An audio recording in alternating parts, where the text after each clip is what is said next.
All right, so this video is going to go over CP and CPK.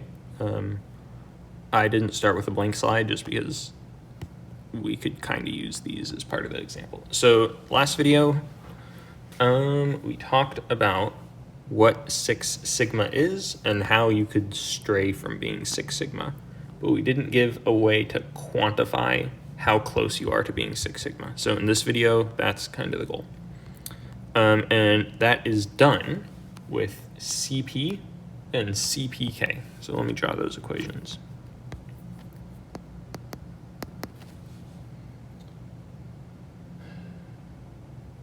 I have in my notes that this is called potential capability, but I'm not going to write that down.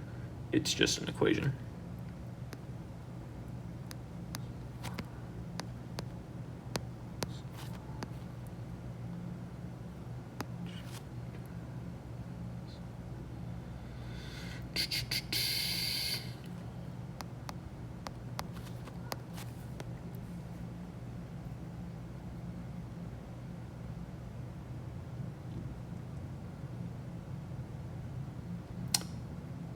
Cool.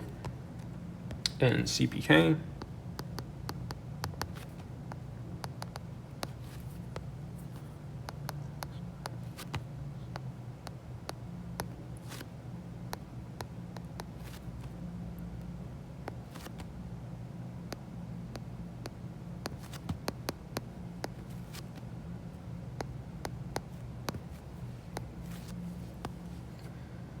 Cool.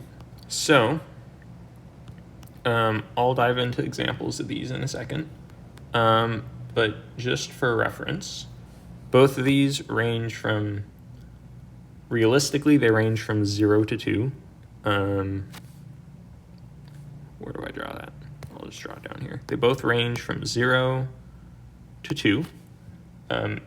If you're above 2, your manufacturing process is like insanely good, and like almost no one's ever above 2. So I'm just going to say it ranges from 0 to 2. And 0 is bad, and 2 is good. Cool. So what's an example of this? So let's say we're going off of this example. You have your mean in the middle, and you have 6 standard deviations on either side. Let's put some numbers to this. Okay, I'm gonna come up with a generic example. So this is your plot, and your lower spec limit is at 20.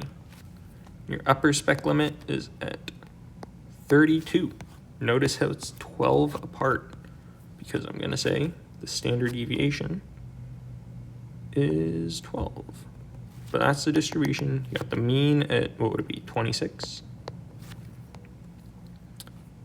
X bar equals 26. And let's say sigma equals 1. This is so perfect. So CP, let's calculate CP. Do it off to the side. CP equals USL minus LSL over 2 times 3 sigma, which equals 32 minus 20 over 2 times 3 sigma, which is just 1. 3 times 1. So you have 12 over 6, which equals 2. So 2 is good. Now, if you had more than 6 sigma on either side, then you would get a number above 2. But like I mentioned, no one really probably some places get close to that.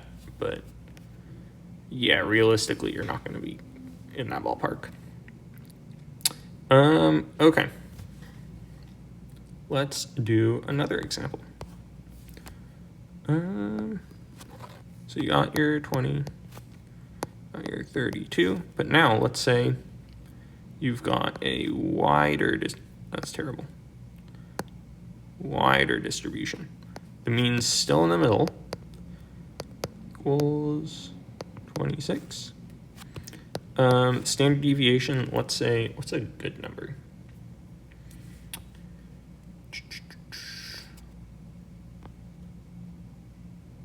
Say it's 4 a good number, or do I just want to be generic and do 2? I'll just be generic and do 2.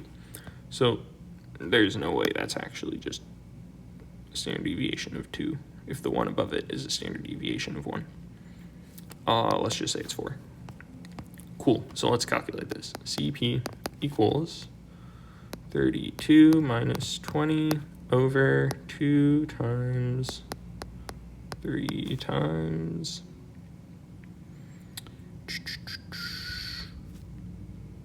4 is equals 12 over 24,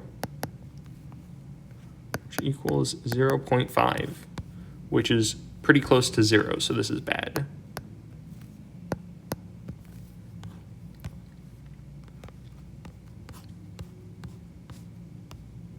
And, well, in manufacturing, if you're above or below the spec limits, the part gets thrown away. So you don't want to be above or below them. Okay. Now, let's do another example to show why you need CPK. All right, so you got 20, 32. Let's say your distribution is over here. You got X bar equals, let's say 5. You got your standard deviation equals 1. Let's calculate CPK. Or let's calculate CP. So it'll still be 12 over 2 times 3 times 1, which is 6. So you get 2, which is freaking great. That's just as good as up here. But you can clearly see there's a difference between this distribution and this distribution because one is in the range and one is not in the range. But just calculating CP won't tell you whether it's in the range or not in the range. So you need CPK, which is this. It's basically, so CP tells you how wide, I'll say how narrow your distribution is.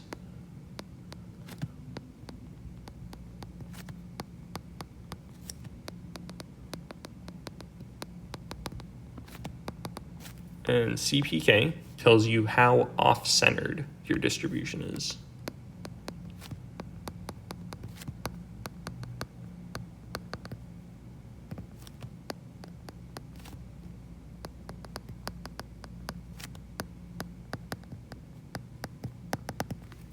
Cool. So let's do the example. CPK.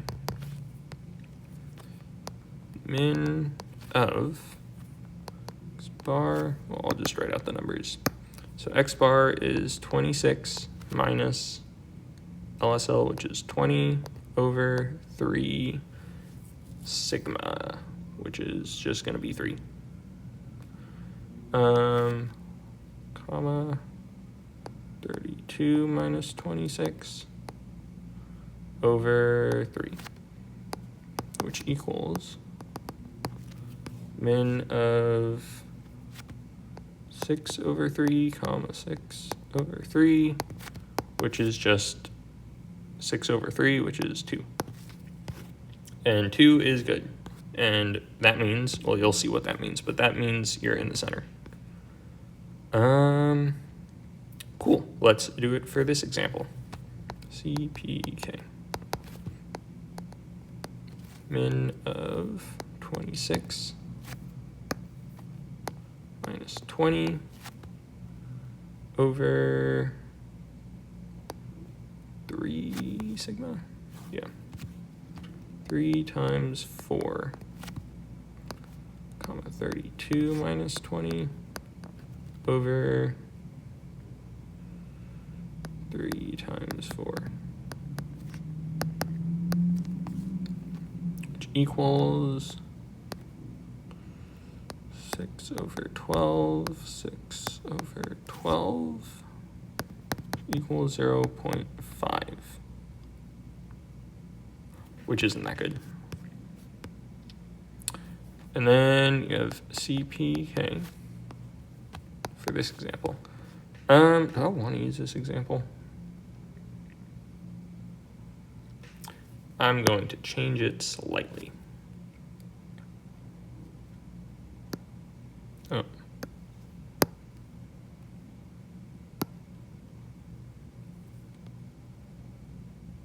Gonna move you right there. I'm gonna change the mean to, what's a good number? 23 and 22.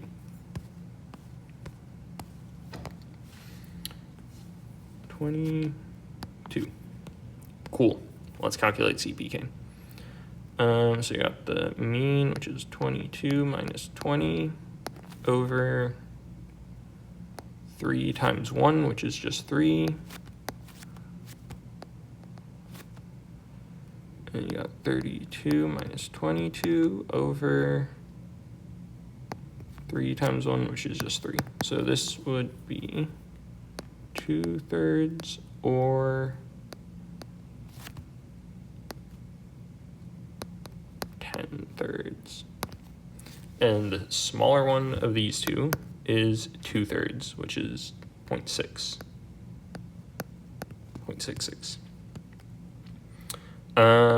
Which isn't that great.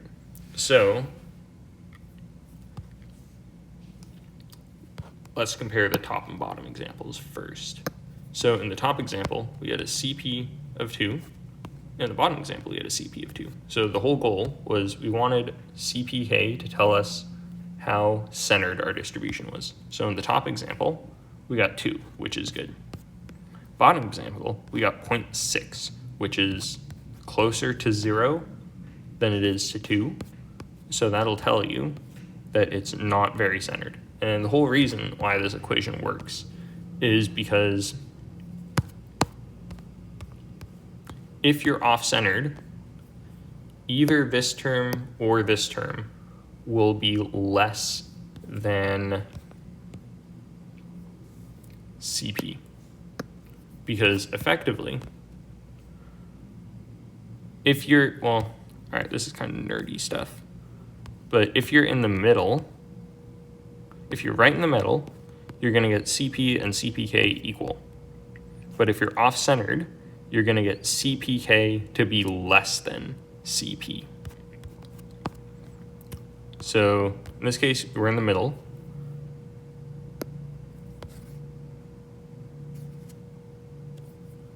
Why did I write bad? That is good. So in this case, we're in the middle. So CPK equals CP. In this case, we're also in the middle. So CPK equals CP. In this case, we're off-centered. So CPK is less than CP. So you'll know if you're off-centered if CPK is less than CP. But yeah, that is about it. Let me just write that down.